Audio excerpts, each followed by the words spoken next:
Hello, and welcome to the Bot Nirvana podcast, where we dive into all things software automation. I'm your host, Nandan Mullakra. While I'm not podcasting, I write articles on nandan.info. I hope you enjoy the show. Let's get right into it. On our podcast today, we have Alex Hubel. He is the Chief Strategy Officer and co-owner of Turbotic. Before Turbotic, Alex headed up Ericsson's global automation and AI organizations. In this chat, we explore how he set up the Automation COE at Ericsson and how they scaled it, resulting in millions of hours saved across all parts of the company. We discuss how these learnings led to the formation of Turbotic and why automation optimization is important for a successful intelligent automation program. Let's listen in. Hi, Alex. Welcome to the Bot Nirvana podcast. Thanks for taking time to be with us today. Can we start with a quick intro about yourself? Yeah, thanks a lot, Nanda, for having me today. I'm looking forward. I think you do a really good podcast here. Sure, short intro. I'm Alex. I'm maybe first and foremost a father of two, soon three. Live in Sweden. Professionally, I've been in the intelligent automation space for quite a while, 6-7 years now, I think. Before that, working with transformation my whole career as a management consultant internally with the strategy execution, digital transformation.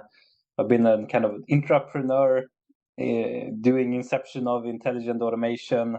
I've been now lately more of an entrepreneur, working from the early stages of a startup and into the growth phase that we are in currently, but still in the intelligent automation space, which is close to my heart. That's great to know. And I know you've been active in the space, talking about the challenges, especially in terms of operations and automation optimization with Turbotic, right? So Can you tell us a bit about how Turbotic came out to be?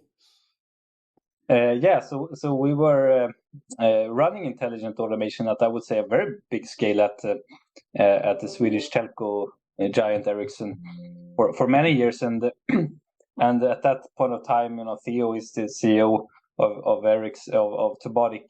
He was also at Ericsson, and we were really struggling with certain things when running intelligent automation, and we thought, shouldn't there be some product to solve these things? Because we kept spending time and energy trying to figure out, what business value have we generated? How does the pipeline look like? Why is the operations cost so high? Are the bots even running? Those kind of things we spend a lot of time trying to get information about and trying to report to various stakeholders and executives and others who needed the information. And we thought, that's really nothing. There's not a glue that keeps this together. There's not a system for COEs that they can run their intelligent automation program in, where they can optimize their operations and digitize their end-to-end life cycle. So we thought, let's create this product that we thought were missing in the market, and here we are now. It's 2.5 almost years later. So it's been a good journey so far, but it's still early days in this space. Yeah, pretty exciting space, I think so too. Let's just talk about your Ericsson time, because that seems to be an exciting place that you guys set up a center of excellence and then grew it, right? So can you tell us a bit about the COE, how you established it, how you started running it, what were the challenges, what was your learnings? Yeah. Definitely. I think we were a bit lucky to be at the right place at the right time when these kind of questions with RPA and other AI questions started to emerge more as trending topics around 2016 in that time span. So I think, like many others, we found out about these technologies. I have my background in the outsourcing advisory industry, so for me, like many others actually in this space, I think we quite early saw the potential of basically replacing all the manual labor. We were shifting it from Europe and US often to India in many cases and other emerging markets, but now we saw the same work that we were doing lift and shift through outsourcing and offshoring, you could basically do with a robot. So that was what caught my interest in these technologies. I was working with digital transformation strategies and so on at the time, and based on that, we could, find a couple of good use cases where we could try out these kind of technologies in shared services type of settings, and those were really going really, really well, even if they were going really, really slow, like onboarding new types of technologies into a large enterprise. But based on that, we could start to sketch on how do we scale this, and how do we create maximum business value out of these kind of technologies. It was obviously that it was not a technology game. It was a business transformation game. So we designed the business transformation program and the kind of a COE, or as we call it, solution area that could support such a business transformation, where we leverage not only RPA, but all these new emerging technologies, AI and process mining and IDP and other things that started to become popular in 2016 and 2017. So basically, we outlined a plan. We went up to the executive team and almost promised quite big savings. We're allowed to do quite big investments, both in hiring people and spending project budget, and start to build this whole ship, you can say. So there, that was how all of that started.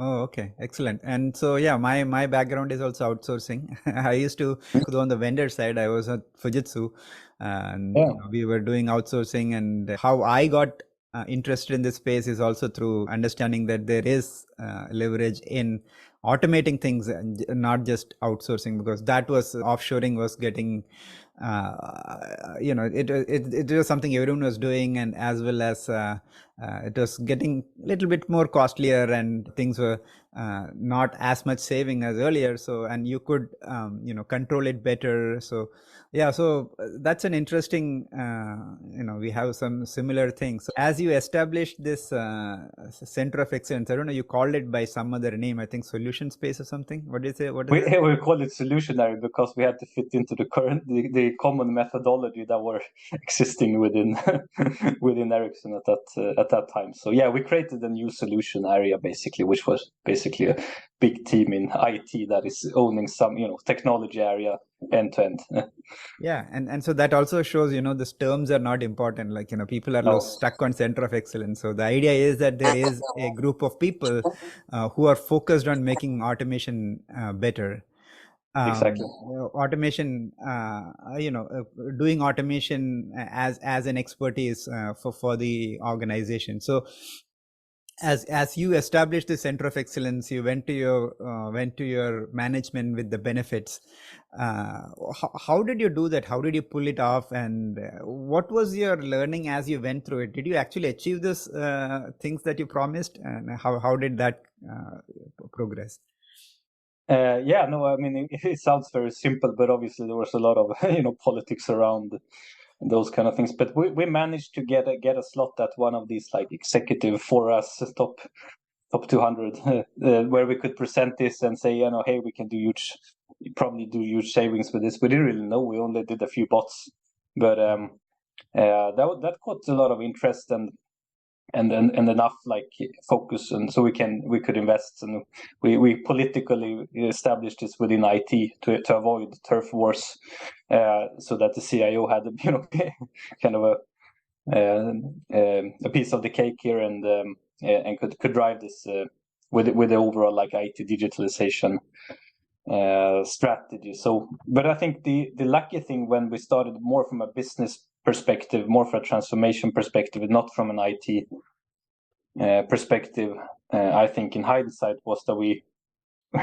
put these investments more into business transformation and less into hiring developers, for instance. That I see many companies do. Even if they get a sum, they get X dollars, and they get 10 headcounts, and then they hire 8 developers and 1 head and 1 guy to lead the projects. We did totally the opposite. We hired 8 people to go out and engage the business, and 1 guy to project manage vendors that were building that were building stuff. So we totally shifted the model towards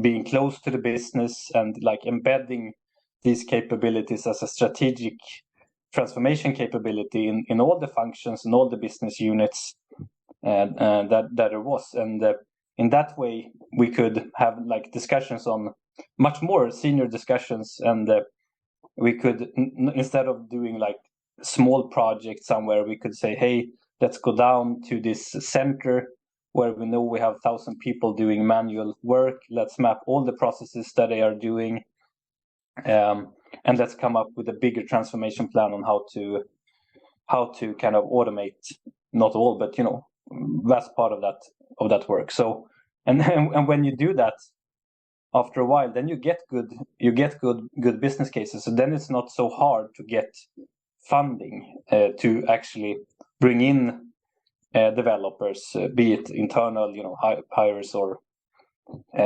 be it consultants to develop these solutions. But what I see that many companies do, they do the opposite. They hire developers and then they create an intake app and they wait for someone to come come with ideas on what they should do, and they have one person engaging the business. And I think that's okay. I mean, then you can keep 10 people occupied. But if you want to scale, we were, in the end, when I left, we were 500 people doing this. If you want to scale, then you kind of need to rethink that model and do it the opposite way. And then after a while, obviously, you can hire lots of developers and you can build, focus on technical things and platforms and so on. But that can wait until you have until you have like the business with you, I think. That's an excellent point that you made, because what the model that most of the people are following is the usual IT model, right? There is some person going and get requirement, then there's a ton of developers developing that and throwing it across the wall and hoping that it sticks. And in the old days, it was more like you have to take it. I mean, we are IT, we know what you need, and you take it, right? But right now, things are changing. Technology is like, is very much in part of the business. And so, and RPA, I think, is that RPA, or this automation that we're talking about, is somewhere in the transition phase where, technology is becoming more and more imbibed in the business. And we have seen that. I mean, it resonates more with the business than with IT. And like you said, IT generally ends up with turf wars. So I see a great strategy there where you were part of the IT, but you were engaging the business more. You were front loading on business people, business analysts, so that you can get the use cases or automation ideas before you bring in the people to develop things. So I think that's a great learning for people who are listening. You should, within RPA space, this is probably a best practice, is to first be very attuned to the business and have resources who are focused on the business, who can get you the automation use cases, right? So you got the automation use cases, then you brought in the developers. So you did say that you went up to 500 people. So can you fill us out into how you went from, maybe like a 20-member team to a 500-member team, and what was that journey? How did the structure evolve between business people and developers, and how did you manage to scale it to such a big number? Yeah, thanks. That's a good question. And but we wanted to create maximum value for the company, and we had an ambition to really scale. And we saw, there are so many exciting technologies coming in, right? And in order to justify investments into these platforms, we had to have pretty high volume, because onboarding one platform cost $1 million or $2 million or more, right? And then you need a lot in the kind of this world with RPA and process mining. So you need a big volume of opportunities. You will never get that if you sit and wait for someone to come up with these opportunities. You need to go out there, educate people, place this strategically with the business, and tell them how, in this case, how much can you save, or how much can you reduce your lead time, or how much working capital can you reduce, or whatever is the important business metric. And the way we structure ourselves to do that. We created one team that focused only on engaging business transformation. So there we filled with like management consulting types who went out to the business, and also senior people from the business that already knew everybody within the business and had relationships. And they were basically tasked with helping the business get business value from these, including finding opportunities and analyzing opportunities. But if they get down and dirty analyzing opportunities, they can't focus on having conversations with the CFO and that person's team. So we provided them with budgets so that they could bring in business analysts when they needed.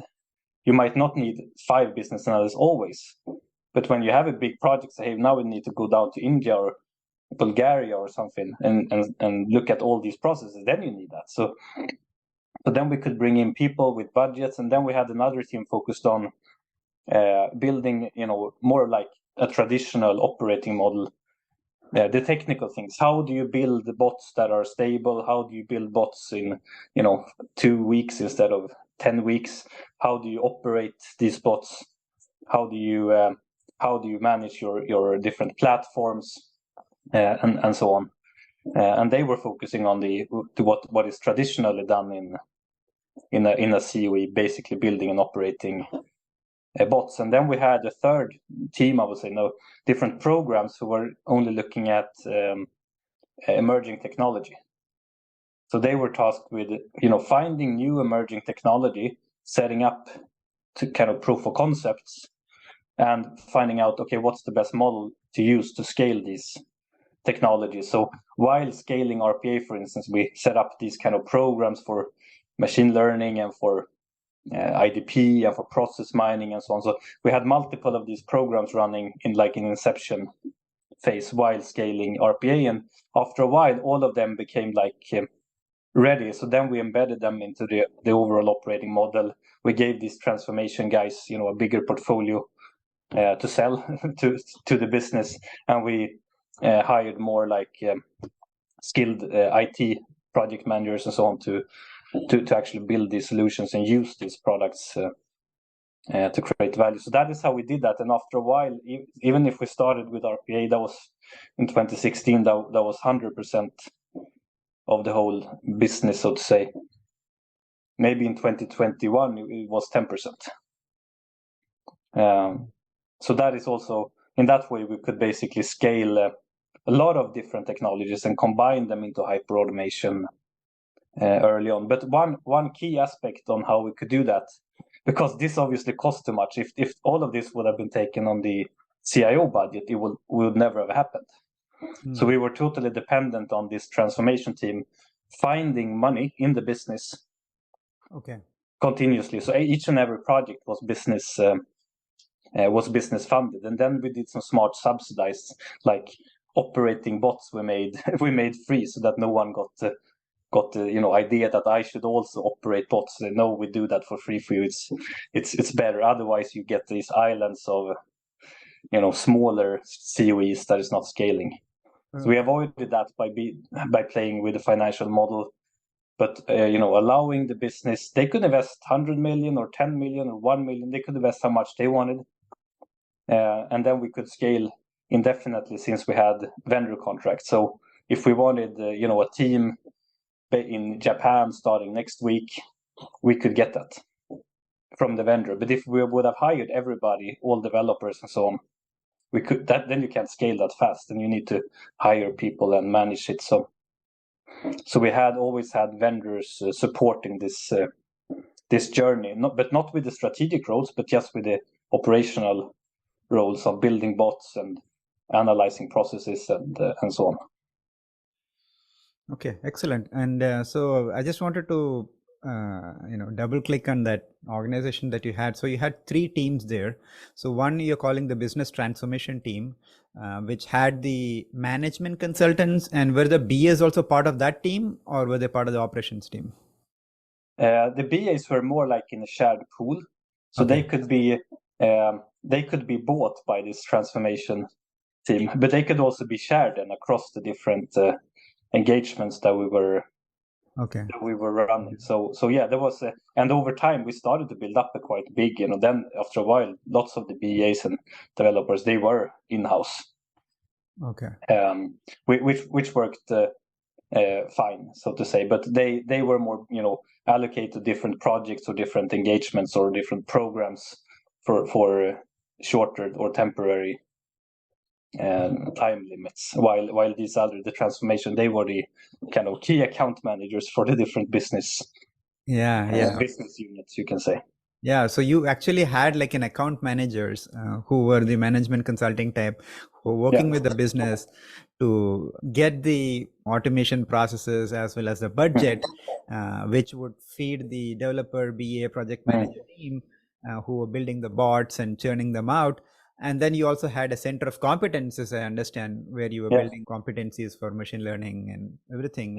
Exactly. So even if I didn't talk so much about it, we worked a lot on like how do you build a bot in a good way, and how do you operate this, and how do you when we started with low code, how do you build these lifestyle guys and so on. So we worked a lot with these things too. It's just that we did it a bit more, not as its kind of strategic priorities, but more as a way to operationalize the kind of the intelligent automation journey, you can say. Okay, yeah, and so you have three teams, and and I would say mostly two teams, one competency center, but mostly two teams. One is a business team as well as the operations team, which is taking care of this, and then you need something to coordinate that, right? Like, you need to load it up. You need to load up all the automation ideas coming into a pipeline, take it through this whole journey from development to testing to release, and so I think that's where you were thinking, okay, yeah, this is a tool that we need, right? And that's how you came about with Turbotic that you are talking about. So Exactly. so yeah, you want to expand on that a bit? No, right. I mean, and I was also at that time going around a lot, talking at different conferences and so about intelligent automation, and what we saw, there's a quite clear life cycle for this, and it was more or less the same for all of these technologies, right? You have an ideation phase, you need to find ideas, there are different ways to do that, then you need to do some discovery project where you analyze these opportunities and you design a solution. It might be RPA, or it might be AI, or it might be low code, or RPA plus AI, or whatever, and then you build that thing, and then which was often costly. I mean, that consumed a lot of these budgets, and that was the budgets we got from the from the business, right? So that we had to keep track of these projects, that they were on time, on budget, on cost, and that was really hard. And then it was operations. When you deployed, we had such a scale, and we couldn't do like full DevOps. We had to centralize operations, partly like first line support and so on. And there, I think that was a bit problematic, because we added more and more bots and more solutions, and then we had no solution to the problem. So we were just throwing people at the problem, and the people were in India, and we were not paying so much for them. So it wasn't that expensive adding one more person, but in the end we had a lot of people, right? And then it was quite expensive. So the whole run cost kept growing, and I think that was fine as long as the budgets were increasing. But if you get to a point where maybe like many companies face now in an economic downturn, you will likely not be allowed to have your budget increased, especially not if you are in IT, because the CIO budget will likely decrease, and especially the run part of that budget. So we have to start thinking, but how do you optimize this? Just throwing more people and adding more and more license costs and adding more infra resources, that is not sustainable. And then, as you said, how do you get this all together, and how do you understand what value you are generating? Because in the end, if you generate $1 billion in value, it's probably fine to have $100 million of cost being added. But if you can't show that you're adding that value, then you'll have a very hard time scaling and being allowed to let the cost increase. So we invested quite a lot in being able to track this value, and which was very time consuming and very manual very manual effort, right? And we had different Excel sheets and Jira boards and blah blah to do that. Yeah. So yeah, that was the reality we were living, and that is what I saw that many other big companies were also living in. There was nothing available in the market to solve this. So we got the idea to start Turbotic and try to solve these problems. So how do you create both a product that can help you orchestrate and optimize operations, so that instead of your curve going like this, maybe it goes like this, right? you can keep the control of the cost as you're scaling intelligent automation. Right. And secondly, how do you get much better visibility of the whole life cycle, and not having a pipeline in Excel and a project board in Jira, and 3 different orchestrators that you keep operating stuff in, and a very mess for someone trying to figure out how it's actually going. Yeah, and I think that's a great point you made about visibility, because this is one of the things that people who are starting out and as they start ramping up miss, is that visibility is lost, and then it's all over the place with Excel sheets, like you said, or multiple tools which you don't get a clear view of what's happening, but things are happening. Right. Exactly. So I think from your perspective, I think that's really that I do still see people doing those things, and this is really a tool that can bridge that gap, or which can actually solve that problem, basically. So fast forwarding so many years, 2.5 years now, how has the industry received your offering, and where are you finding good traction? Good. So we are just starting year 3 in the life of this company. So if the first year was a lot about building a prototype, having a beta program, getting first customers, second year was a lot about setting an operating model where we can scale, and investing a lot in the product to make it fully what should I say, have a full product market fit. Year 3 is now really about scaling across the globe, and now I think we're well positioned, since we've set up business we're started in Sweden, so we can reach Europe from Sweden. We set up in India very early on, so we can reach the whole APAC market and the GCC market and the kind of GSI market through India, and then US lately, where we now have a number of customers, and we will especially grow both sales and marketing capabilities. We believe US will be our main market, our main single biggest individual market for us. We'll keep of course investing in Europe and Asia too, but focus much more on US in 2023. So I think earlier, now we have to explain much less on what this is and what we do. Some people start to know what this is. We see some competition popping up in parts which we didn't at all see year 1.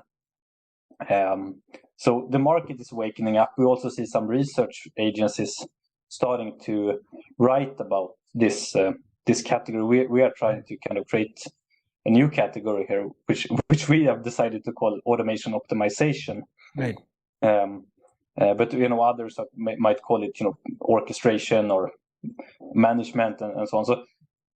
So I think more and more people in this automation industry are starting to get a better understanding of this problem, which was easy to see from my perspective earlier at Ericsson, and other big implementations have seen this because they have built their own orchestrators often. They built homegrown solutions to manage this because you can't survive without it, basically. But now also, smaller implementations start to understand, if I don't if I don't do this in a structured way, if I don't get control over my operations fairly early on, I risk sitting in a position like where many companies are, like they did a lot of bots and so on, maybe not so good bots, and after a while 60% of their people are just looking at error logs and trying to fix problems and so on. So then they can't. And with a budget cut on that, then you're I would say you're not dead, but you'll have a really hard time scaling intelligent automation from that position. So that's good. It's easier and easier, I think. We see very big customers, but we also see the mid-size customers. They have 20 bots or so. They are starting to look at these kind of solutions. Okay. Yeah. Excellent. And this task automation, I think to me, there are, three kinds of orchestration, which is one is the orchestration that comes with the bot providers, whether it's UiPath or Automation Anywhere, which is just managing their side and is limited. And then there is the orchestration where, let's say I have multiple providers and then I need to orchestrate across them between Blue Prism and UiPath, because, each tool has its own merits, and so you're using different tools, and I see many organizations do that as they scale. And then there is also this bigger question, which I think is more important, is, as you said, as more technologies come in, like AI, ML or chatbots, how do you orchestrate or manage across those things, right? So I like your term of automation management too, actually, because it's managing all these things, which can really get out of it. So you have a good control, or you have a good view into what is happening. And I think as people scale, I think that's something everyone should consider in terms of how they are going to manage and probably keep optimizing their solution. So yeah, automation optimization. So before we go, Alex, how can people sign up for Turbotic and probably get started? Where can people find you and if they want to contact you? Yeah, I would recommend it to send an email to me or connect on LinkedIn. We still don't have like a digital version that you can download and get going. We're working on that now with Microsoft, so we hope to have it on Azure as a transactable offer in a while. But in the meantime, please feel free to reach out. We help companies with doing proof of concepts and doing trial deals, so to say, so you can easily try out and see if this is good for you and if you want to take a next step. Excellent. So would you be another company on Azure like ChatGPT? You said you're working with Microsoft. Yeah. Exactly. We have been part of Microsoft startup program since we started the program. So we are a partner with Microsoft. We are on Azure on the marketplace. Right now. The only thing is that you can't buy Turbotic from Microsoft today, but that hopefully you can do soon in the future. Okay. Yeah, right. Exactly. Thank you so much, Alex. This was a great chat. Thank you. Thank you so much, Nandan. Thanks for having me. Thank you for joining the Bot Nirvana podcast. Appreciate if you can leave a review on iTunes or Stitcher. Catch the show notes on botnirvana.org. While you're there, feel free to explore more automation ideas, tutorials, tools, and more. See you next time.